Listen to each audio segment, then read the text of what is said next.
Yo, Shalom, brothers and sisters, and Yahweh Shah HaMashiach. It's your brother, the Raw Hebrew, coming with a message. Hopefully it'll be edifying for the body. You know, I'm on my way to work early. It's about 5:45 in the morning. The labor has been very heavy. It's hard to find that balance between working the spiritual plow in the worldly plow, you know, because a lot of us, man, we gotta punch in Esau's clock and, you know, try to make ends meet, you know, and we're waiting on Yahweh Shah, you know, to break our bonds, you know. Spiritually, they've been broken, but in the physical, man, we still gotta try to make things do what it do, man, you know. Indeed, man. But as always, I sit and meditate. Oh, and by the way, I've been working on a couple videos. You know, all the content creators know that when you're dealing with video clips, it can be a little time consuming with the editing and things of that nature. But I got the video clips ready that I'm gonna use, and I have the lesson already on Microsoft Word to go ahead and read off. It's just a matter of recording recording the word and putting it all together, finalizing it. You know, the Ark works 70 hours a week, damn near. You know, I do 14 and 16-hour days, so it's real difficult. You know, but Yahweh Shah HaMashiach, he answered prayers, man, because the last few videos I did, you know, I prayed that he will allow me more time, to give me some time to get some things done on the spiritual plow, man. And that's when my wife took the kids to the carnival. Then the very next day, all the kids went to one of the nephew's football games, and I had some quiet time, man. I was like, yes, I can get to this word, man. Just a little update. Got 2 videos on Esau, man, coming out, man. It should be very edifying. You know, it should be very edifying.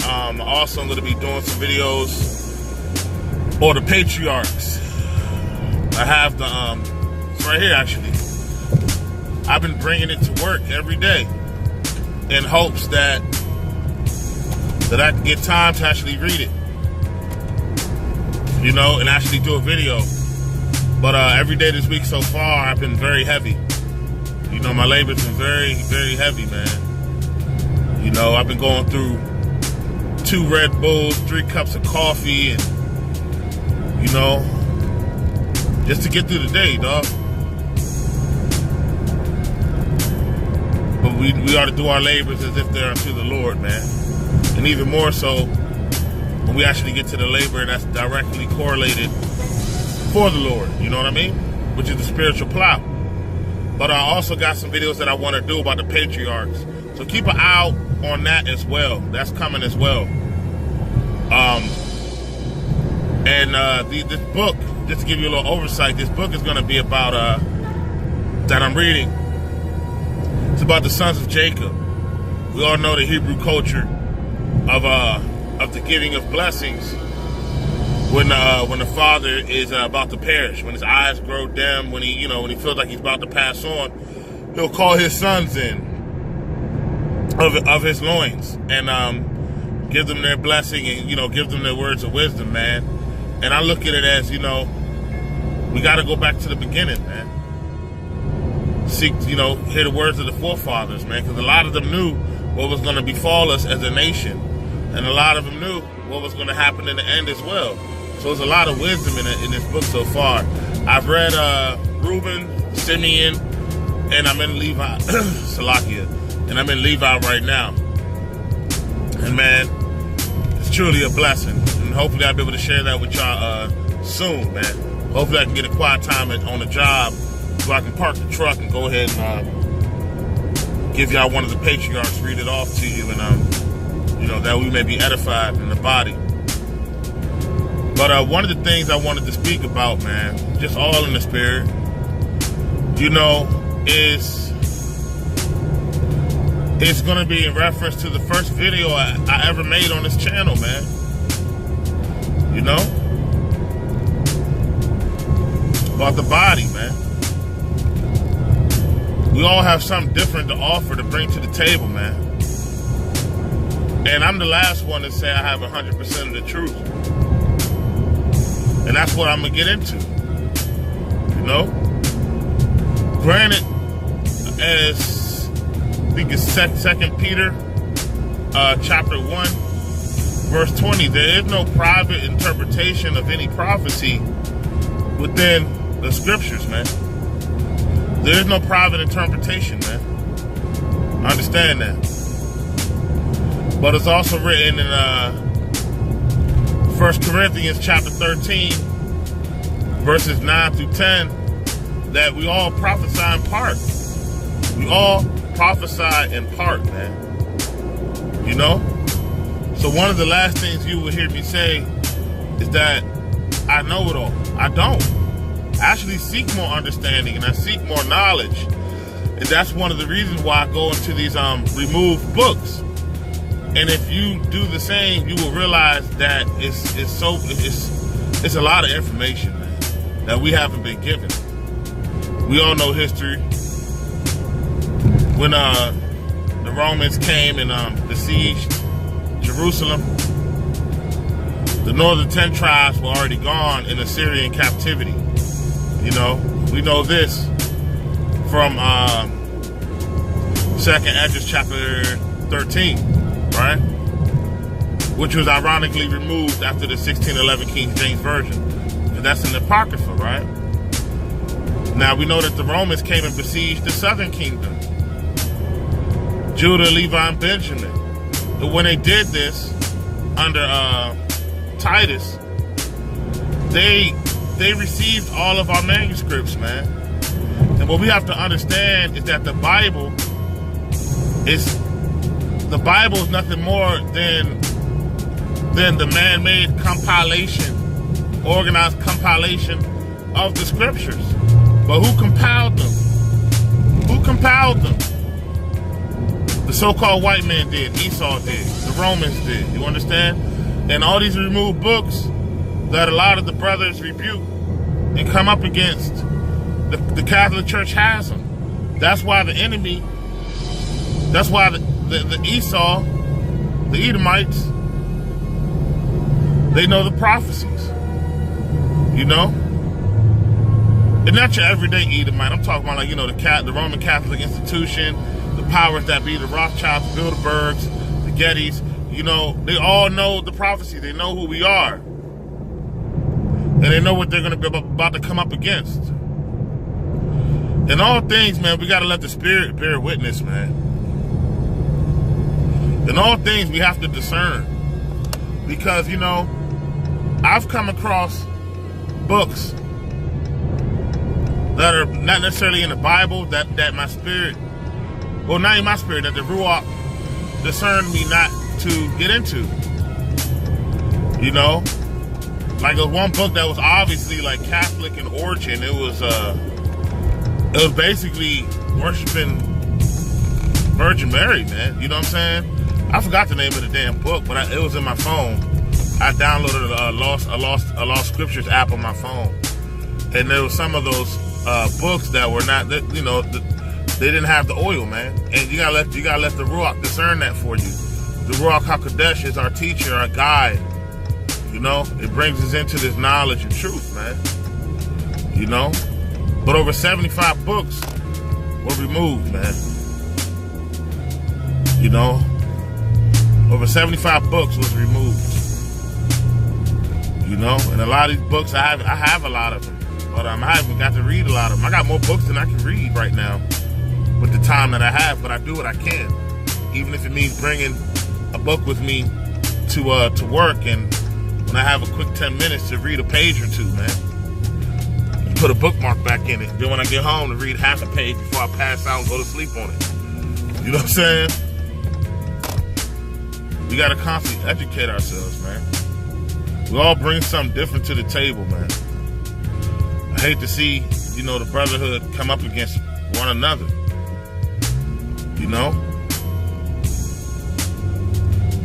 We in a certain season and time where that's just not prudent, man.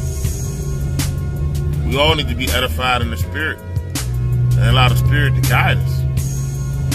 You know? A lot of things seem like, you know, I'm dealing with, how can I say this, man? You know when you don't, you know when you come into the truth when you don't got nobody, man. You know, I didn't fit into the Christian church. I seen the phoniness and that very quickly. You know, one of the reasons why I'm not in the camp is because you know, I fellowship with brothers. You know, via this YouTube, man. You know, I seek edification. I enjoy being ministered to, man.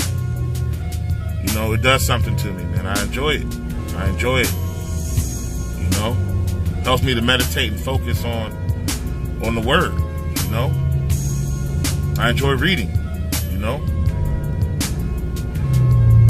but I know I wouldn't fit in because I don't follow no one particular doctrine. I allow Yahweh Shai to teach me, man, in spirit, through the Ruach HaKodesh. So I get into things that many wouldn't get into. They will rebuke it, but the people who rebuke it never got into it themselves to understand it. They weren't led to it, but it's not because they're, you know, it's not because they're stupid or, you know, it's none of that, because there's a lot of vigilant brothers. But what it all boils down to is that it's not their part in the body. We all got to stand in our lots, man. What we should be focusing on is working on brotherly love, man. Help your brothers, man. Love your brother, man. When the scriptures say love your neighbor as yourself, man, that's your brother. That ain't everybody. That's not the Edomite. That's not these other nations. That's your brothers and your sisters, man. Focus on that, man. Cause that's how you bear. That's how you bear fruit. One of the ways, at least. One of the ways. You know. I do what I can for brothers, man. Because it's not what you're doing to the little ones. Even being as one of the little ones, what we do for each other, man, we do for Yahweh Shai. And it's gonna come into His remembrance, man, in the day of judgment when He separates the wheat from the tares. You gotta remember that, you know?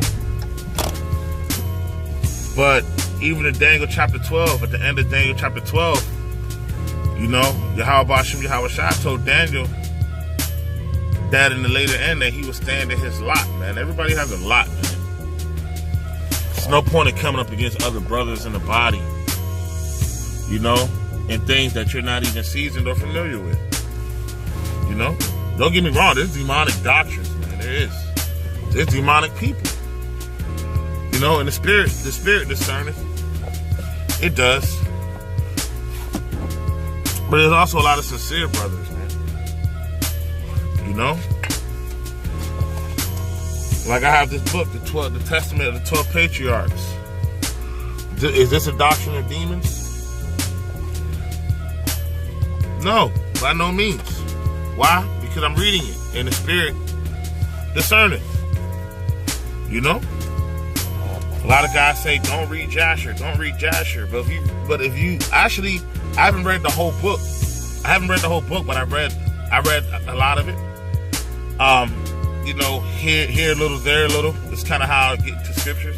Like I might read this book that I'm reading now for like a week, and then I might, you know, pause it, put a bookmark in it, and I might hop off of my Lost and Rejected Pseudegraphia. Or I might hop back to my Bible, or my Apocrypha, or, you know what I mean? Here a little, there a little, man. That's how the Spirit leads you into reading and discerning these scriptures, man. But in the book of Jasher, it goes into, you know, Moshe and Aaron. And it goes into the Egyptian Exodus, man. And it complements what you learn out the Bible. It goes hand in hand. It gives more edification and more understanding. Like, did you know during the 3 days of darkness that there were Israelites who died? Wicked Jakes.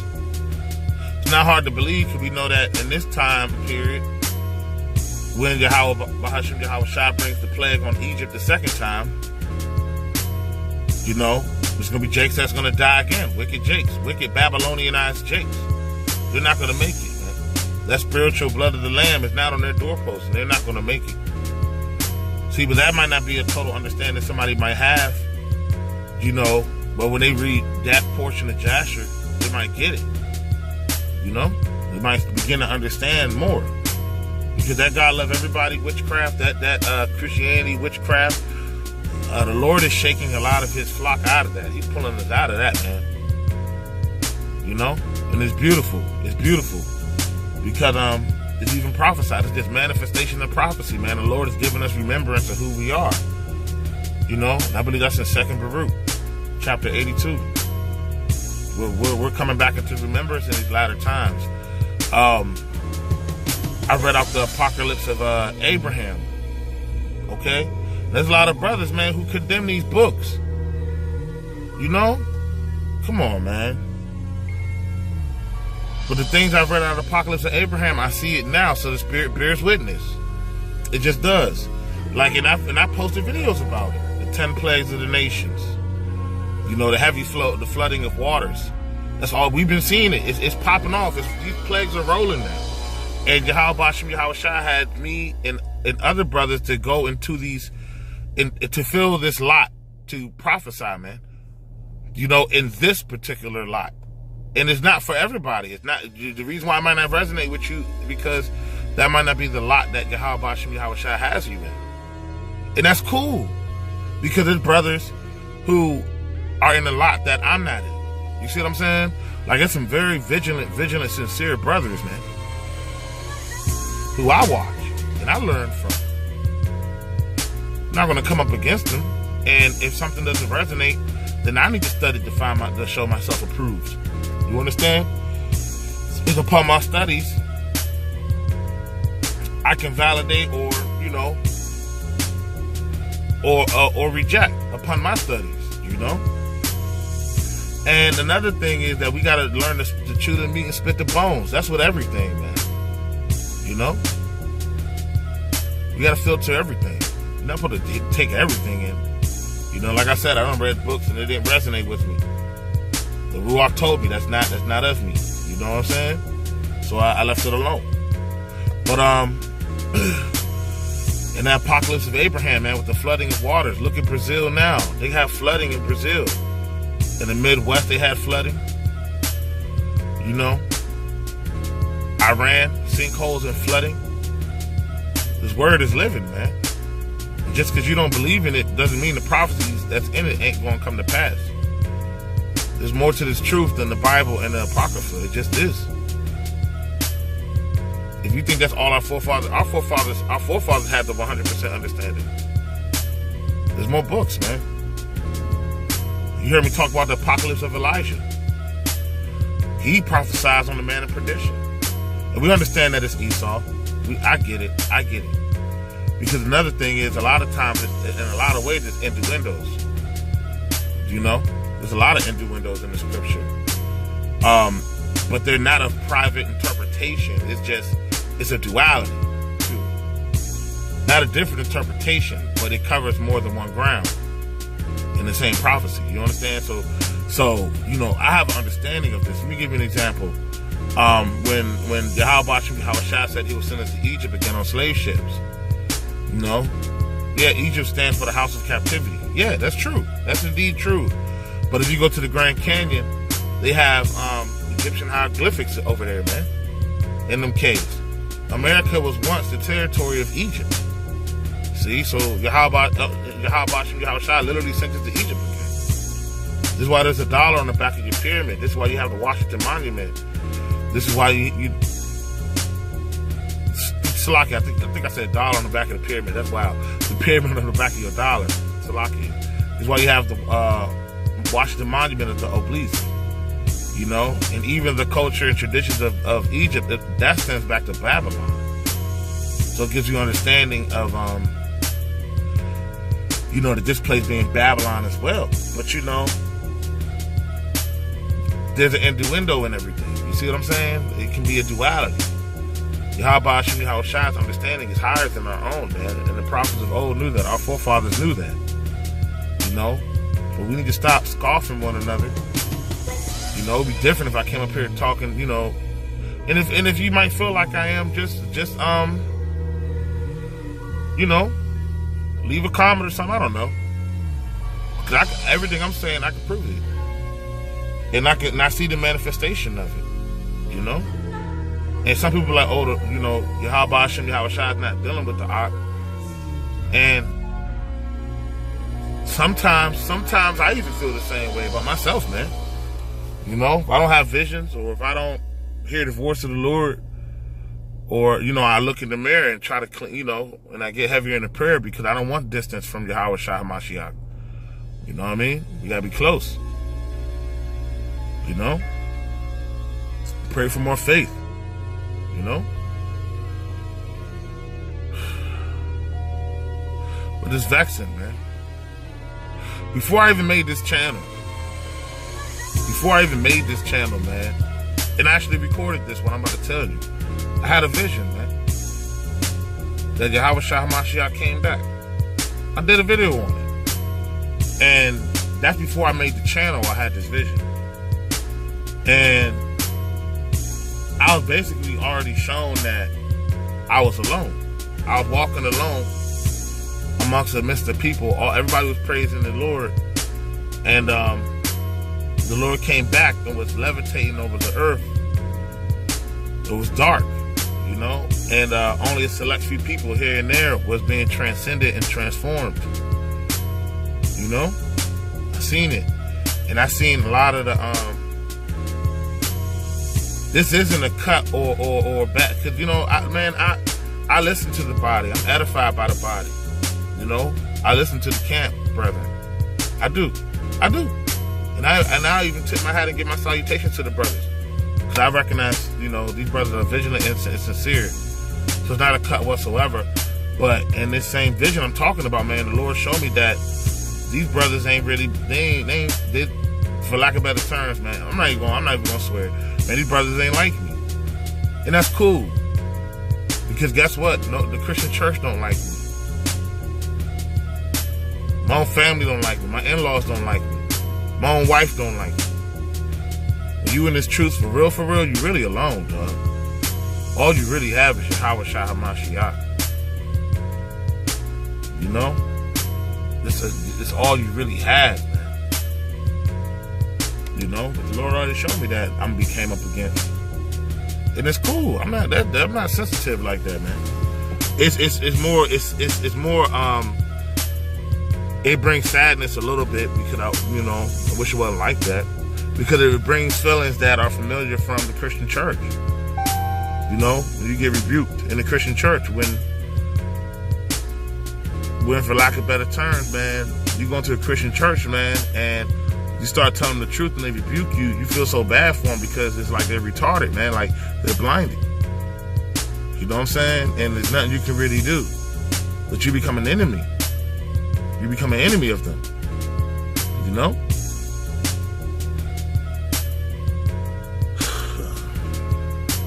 I'm gonna go ahead and just prophesy a little bit before I'm at my job right now. You know, I gotta get in here. I'm already late, but you know, it is what it is. I ain't tripping. I'll make Esau wait a minute. You know what I'm saying?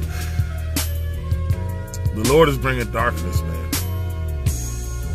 The same way he did back in the land of Egypt, he's gonna do it again.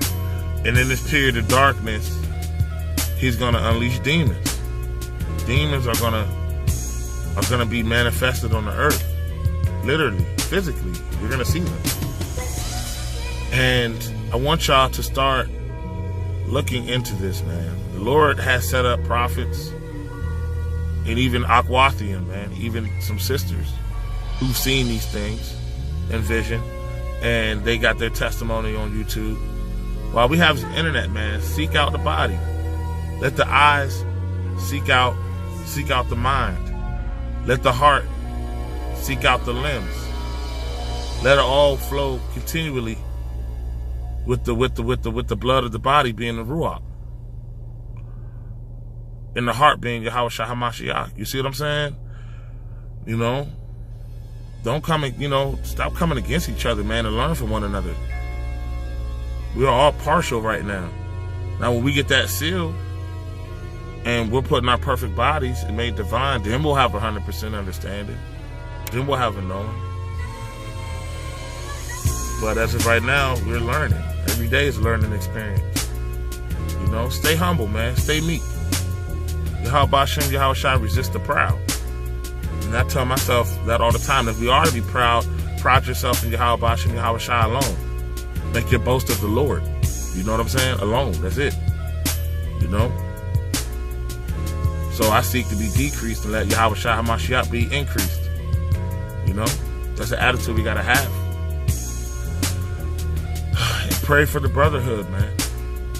But just to get back on topic before I go in, man. Look into this 3 days of darkness, man. It's getting real. I try to put you brothers on game. Some brothers are listening, some are not. Some are going to rebuke you.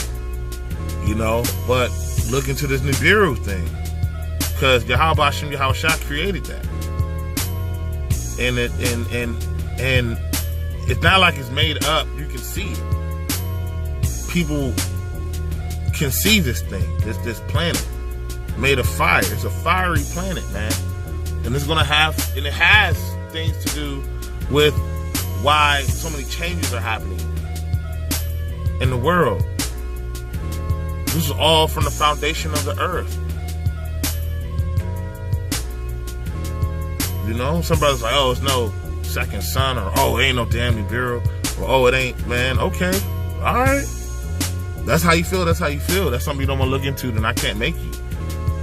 But it's there, whether you want to believe it or not. What you should be doing is trying to seek understanding and validation from Yahweh Shai HaMashiach, and he'll reveal to you what he's doing. What he's doing is causing this little solar system, man, to intervene with ours, to shake the heavens and to shake the earth and to destroy it. And it was written from the foundation of the earth. And now we're coming to the later end, and you know, our 400 years is almost up. It is up, damn near. And look at it. We got floods, earthquake, volcanic activity. You know, man, Yahweh Shai is going to use this planet to wreak hell on earth, man. And that's just part of it. That's just part of it. That's just part of what he's doing. You know, the sun is going to be turned black as sackcloth and the moon into blood. That's the darkness. And in this period of time, strange apparitions and demonic principalities are going to realm. They're going to roam in this realm. And what you're going to have to do is, first and foremost, stay in prayer, man. Secondly, you got to cover up your windows. And it's really funny that they made that movie Bird Box, man. Because that's what it's kind of going to be like, but just straight darkness. A darkness that can be felt. You know? But let me go ahead and pause this, man, because it says my phone is overheating. You know, Shalom, brothers. And Yahweh, Bashem, Yahweh Shai Barakatah, man. Let me go ahead and get up in here.